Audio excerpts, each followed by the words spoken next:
Tara na ulit mga boss. By the way, ako ulit si Dong, isang sisig builder. Sa video na to mga boss, magpiprito na tayo. Ang gagawin natin, magpainit lang po tayo ng mantika. At pagka uminit na, unti-unti po natin ilagay yung mga karne. Paalala lang mga boss, maglagay po tayo ng konting pag-iingat. Kasi nanlalaban po yan. Pagka naglagay po pala tayo ng karne mga boss, siguraduhin natin yung balat yung mauna. Para makuha natin yung lutong na gusto nating makuha. Tara, panoorin natin.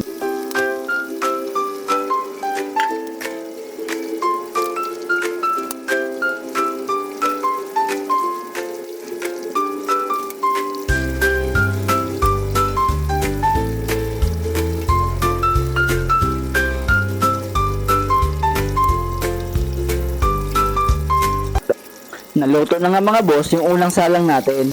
Gagawin lang din natin uli sa mga natitirang karne.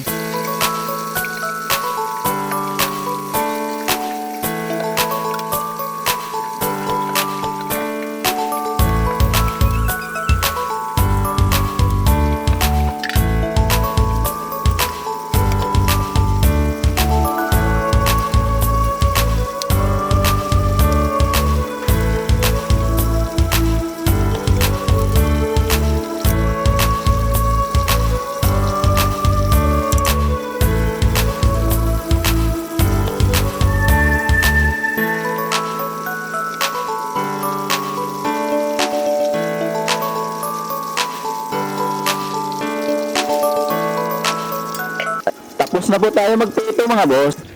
Tatagdarin na naman natin to siya sa susunod na video. Maraming salamat ulit mga boss sa panonood.